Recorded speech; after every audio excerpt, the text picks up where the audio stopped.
ನಿಮ್ಮ credit score ಅನ್ನು ಉಚಿತವಾಗಿ ಚೆಕ್ ಮಾಡಬೇಕಾ? ಹಾಗಾದ್ರೆ indianmoney.com ವೆಬ್ಸೈಟ್ಗೆ ಭೇಟಿ ನೀಡಿ.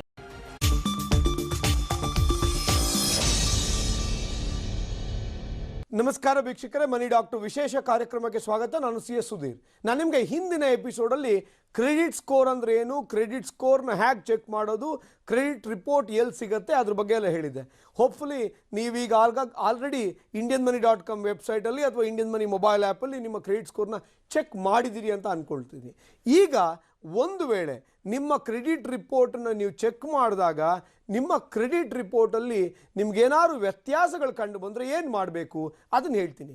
ಎಷ್ಟೋ ಜನ ನಮ್ಮ indianmoney.com ಹೆಲ್ಪ್ಲೈನಿಗೆ ಕಾಲ್ ಮಾಡೋರು ಹೇಳೋದೊಂದೇ, ಸರ್ ನಾನು ಈ ಲೋನೇ ತಗೊಂಡಿಲ್ಲ ಸರ್, ನನ್ನ ಕ್ರೆಡಿಟ್ ರಿಪೋರ್ಟಲ್ಲಿ ಯಾವುದೋ ಒಂದು ಲೋನ್ ಎಂಟ್ರಿ ಇದೆ, ಅದು ಔಟ್ಸ್ಟ್ಯಾಂಡಿಂಗ್ ತೋರಿಸ್ತಿದೆ, ಏನು ಮಾಡಲಿ? ಅಥವಾ ನಾನು ಈ ಕ್ರೆಡಿಟ್ ಕಾರ್ಡನ್ನು ಯೂಸೇ ಮಾಡ್ತಿಲ್ಲ, ನನಗೀಗ ಕ್ರೆಡಿಟ್ ಕಾರ್ಡಲ್ಲಿ ಈ ಕ್ರೆಡಿಟ್ ಕಾರ್ಡ್ ಎಂಟ್ರಿ ತೋರಿಸ್ತಿದೆ ನನ್ನ ಕ್ರೆಡಿಟ್ ರಿಪೋರ್ಟಲ್ಲಿ, ಏನು ಮಾಡಲಿ? ಅಥವಾ ಕ್ರೆಡಿಟ್ ರಿಪೋರ್ಟನ್ನು ನಾನು ಪದೇ ಪದೇ ಚೆಕ್ ಮಾಡ್ತಿದ್ರೆ ನನ್ನ ಕ್ರೆಡಿಟ್ ಸ್ಕೋರ್ ಕಡಿಮೆ ಆಗುತ್ತಂತೆ, ಹೌದಾ? ಸೊ ಇದೆಲ್ಲದಕ್ಕೂ ನಾನು ಇವತ್ತು ಆನ್ಸರ್ ಹೇಳ್ತೀನಿ. ಒಂದು, ನೀವು ನಿಮ್ಮ ಕ್ರೆಡಿಟ್ ಸ್ಕೋರನ್ನು ಪದೇ ಪದೇ ಚೆಕ್ ಮಾಡಿದ್ರೆ ನಿಮ್ಮ ಕ್ರೆಡಿಟ್ ಸ್ಕೋರ್ ಕಡಿಮೆ ಆಗಲ್ಲ. ಯಾವಾಗ ಕಡಿಮೆ ಆಗುತ್ತೆ ಅಂದರೆ ನೀವು ಪದೇ ಪದೇ ಲೋನಿಗೋ ಕ್ರೆಡಿಟ್ ಕಾರ್ಡಿಗೋ ಅಪ್ಲೈ ಮಾಡಿ ಬ್ಯಾಂಕ್ನವರು ನಿಮಗೆ ಕ್ರೆಡಿಟ್ ಕಾರ್ಡ್ ಕೊಡೋಕ್ಕೆ ಅಥವಾ ಲೋನ್ ಕೊಡೋಕ್ಕೋಸ್ಕರ ನಿಮ್ಮ ಕ್ರೆಡಿಟ್ ಸ್ಕೋರ್ನ ಚೆಕ್ ಮಾಡಿದಾಗ ನಿಮ್ಮ ಕ್ರೆಡಿಟ್ ಸ್ಕೋರ್ ಕಡಿಮೆ ಆಗುತ್ತೆ. ನೀವು ನಿಮ್ಮ ಪರ್ಸ್ನಲ್ ಇಂಟ್ರೆಸ್ಟಿಂದ indianmoney.com ಥರದ ಪ್ಲ್ಯಾಟ್ಫಾರ್ಮ್ನ ಯೂಸ್ ಮಾಡಿಕೊಂಡು ನೀವು ಕ್ರೆಡಿಟ್ ಸ್ಕೋರ್ನ ಚೆಕ್ ಮಾಡಿದಾಗ ನಿಮ್ಮ ಕ್ರೆಡಿಟ್ ರಿಪೋರ್ಟ್ಗೆ ಯಾವುದೇ ಥರದ ಇಂಪ್ಯಾಕ್ಟ್ ಆಗಲ್ಲ. ಆಮೇಲೆ ನೀವೀಗ ಎಷ್ಟೋ ಜನ ಏನು ಮಾಡ್ತಾರೆ ಅಂದರೆ ಕ್ರೆಡಿಟ್ ಕಾರ್ಡ್ ತೊಗೊಂಡ್ಬಿಡ್ತಾರೆ, ಯಾರೋ ಹೇಳಿದ್ರು ಅಂತ ಹೇಳ್ತಾರೆ, 2, 3, 4, 5 ಕ್ರೆಡಿಟ್ ಕಾರ್ಡ್ ತೊಗೊಂಡ್ಬಿಡ್ತಾರೆ. ಆಮೇಲೆ ಮಂತ್ಲಿ ಪೇಮೆಂಟ್ ಮಾಡೋಕ್ಕೆ ಹೋಗಲ್ಲ. ನಾನು ಯೂಸ್ ಮಾಡ್ತಿಲ್ಲಲ್ಲ, ನನಗೇನು ಖರ್ಚಿಲ್ಲ, ನಾನು ಬಿಲ್ ಕಟ್ಟುವ ಅವಶ್ಯಕತೆ ಇಲ್ಲ ಅಂತ.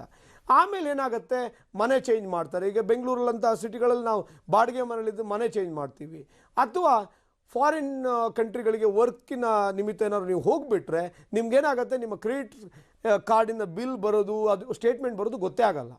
ಆವಾಗ ಏನಾಗುತ್ತೆ, ಈ ಆ್ಯನ್ಯುವಲ್ ಮೇಂಟೆನೆನ್ಸ್ ಚಾರ್ಜಸ್ ಅಂತ ಏನು ಲೆವಿ ಮಾಡ್ತಾರಲ್ಲ, ನೀವು ಕ್ರೆಡಿಟ್ ಕಾರ್ಡ್ನ ಯೂಸೇ ಮಾಡ್ತಿಲ್ಲ, ಅದು ಕರೆಕ್ಟು. ಆದರೆ ಅವರು ನಿಮಗೆ ಕ್ರೆಡಿಟ್ ಕಾರ್ಡ್ ಅಗ್ರಿಮೆಂಟ್ ಪ್ರಕಾರ ಆ್ಯನ್ಯುವಲ್ ಮೇಂಟೆನೆನ್ಸ್ ಚಾರ್ಜಸ್ನ ಪ್ರತಿ ವರ್ಷ ಹಾಕ್ತಾರೆ.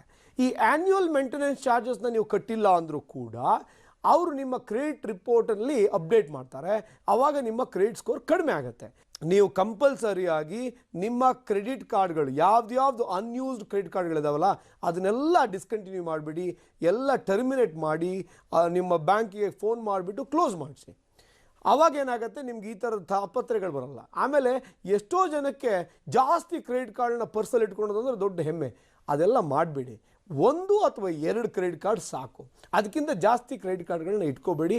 ಇದರಿಂದ ನಿಮಗೆ ಮಿಸ್ಮ್ಯಾನೇಜ್ಮೆಂಟ್ ಮಾಡ್ಕೋತೀರಿ, ನಿಮ್ಮ ಕ್ರೆಡಿಟ್ ಸ್ಕೋರ್ ಕಡಿಮೆ ಆಗುತ್ತೆ. ಆಮೇಲೆ ಯಾವುದೇ ದಯವಿಟ್ಟು ಆ EMIನ ಆನ್ ಟೈಮಲ್ಲಿ ಪೇಮೆಂಟ್ ಮಾಡುವ ಒಂದು ಅಭ್ಯಾಸ ಮಾಡ್ಕೊಳ್ಳಿ. ಆಮೇಲೆ ಎಷ್ಟೋ ಸರಿ ಏನಾಗುತ್ತೆ, ನೀವು ನಿಮ್ಮ ಡಾಕ್ಯುಮೆಂಟ್ಸನ್ನು, ನಿಮ್ಮ PAN card, ID proof, address proof ಅದನ್ನು ಕೇಳಿದವ್ರಿಗೆ ಕೊಡ್ತಿರ್ತೀರಿ, ಏನೇನೋ ಉದ್ದೇಶಕ್ಕೆ ಕೊಡ್ತಾ ಇರ್ತೀರಿ. ಅವರು ಅದನ್ನು ಮಿಸ್ಯೂಸ್ ಮಾಡಿಕೊಂಡು ನಿಮ್ಮ ಹೆಸರಲ್ಲಿ ಸಾಲ ತೊಗೊಂಡ್ಬಿಟ್ಟು ಅಥವಾ ನಿಮ್ಮ ಹೆಸರಲ್ಲಿ ಕ್ರೆಡಿಟ್ ಕಾರ್ಡ್ ತೊಗೊಂಡ್ಬಿಟ್ಟು ಆಮೇಲೆ ಅವ್ರಿಗೆ ಸಾಲ ಕಟ್ತೇ ಇದ್ದರೆ ನಾಳೆ ನಿಮ್ಮ ಕ್ರೆಡಿಟ್ ಸ್ಕೋರ್ ಕಡಿಮೆ ಆಗುತ್ತೆ, ನಿಮ್ಮ ಕ್ರೆಡಿಟ್ ರಿಪೋರ್ಟಲ್ಲಿ ನಿಮ್ಮ ಕ್ರೆಡಿಟ್ ಸ್ಕೋರ್ ಕಡಿಮೆ ಆಗುತ್ತೆ, ನಿಮ್ಗೆ ಯಾವುದೇ ಥರ ಸಾಲ ಸಿಗಲ್ಲ. ಹಾಗಾಗಿ ಏನು ಮಾಡಬೇಕು ಅಂದರೆ, ಒಂದು, ನಿಮ್ಮ KYC ಡಾಕ್ಯುಮೆಂಟ್ಸ್ ಅಥವಾ ನಿಮ್ಮ ಇನ್ಕಮ್ ಡಾಕ್ಯುಮೆಂಟ್ಸ್ ಏನಿದಾವಲ್ಲ ಅದನ್ನು ದಯವಿಟ್ಟು ಯಾರಿಗೂ ಕೊಡಬೇಡಿ. ಎರಡನೇದು, ನಿಮ್ಮ ಡಾಕ್ಯುಮೆಂಟ್ಸನ್ನು ಕೊಟ್ಟರು, ಈಗ ಏನೋ ಸಿಮ್ ಕಾರ್ಡ್ ತೊಗೊಳೋಕ್ಕೋ ಅಥವಾ ಇನ್ನೇನಕ್ಕೋ ಕೊಟ್ಟಿರ್ತೀರಿ, ಅದನ್ನು ಟ್ರ್ಯಾಕ್ ಮಾಡಿ. ಆಮೇಲೆ ನಿಮ್ಮ ಪ್ರತಿ 6 ತಿಂಗಳಿಗೋ 3 ತಿಂಗಳಿಗೋ ನಿಮ್ಮ ಕ್ರೆಡಿಟ್ ರಿಪೋರ್ಟನ್ನು ತೊಗೊಂಡು ಚೆಕ್ ಮಾಡ್ತಾಯಿರಿ.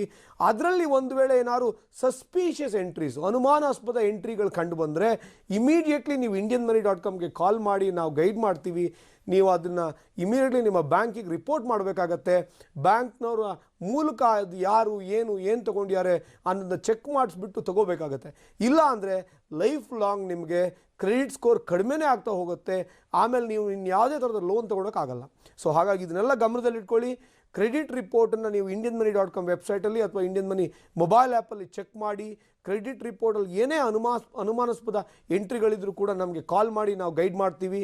ಅಥವಾ ನಿಮಗೆ home loan, personal loan, car loan, education loan, business loan ಬೇಕಾಗಿದ್ದರೆ ಅಥವಾ ಟ್ಯಾಕ್ಸ್ ಗೈಡೆನ್ಸ್ ಬೇಕಾಗಿದ್ದರೆ indianmoney.com financial education helpline number 02261816111ಗೆ ಒಂದು ಕಾಲ್ ಮಾಡಿ, ನಾವು ಕಾಲ್ ಮಾಡ್ತೀವಿ, ಸರಿಯಾದ ಮಾಹಿತಿ ಕೊಡ್ತೀವಿ, ಒಳ್ಳೆ ನಿರ್ಧಾರ ತಗೊಳಕ್ಕೆ ಹೆಲ್ಪ್ ಮಾಡ್ತೀವಿ. ನಾನು ನಿಮಗೆ ನಾಳೆ ಇನ್ನೊಂದು ವಿಷಯದ ಬಗ್ಗೆ ತಿಳಿಸ್ಕೊಡ್ತೀನಿ. ನನ್ನ ಉದ್ದೇಶ ನೀವು ಬುದ್ಧಿವಂತರಾಗಬೇಕು, ಶ್ರೀಮಂತರಾಗಬೇಕು. ಒಳ್ಳೆಯದಾಗಲಿ.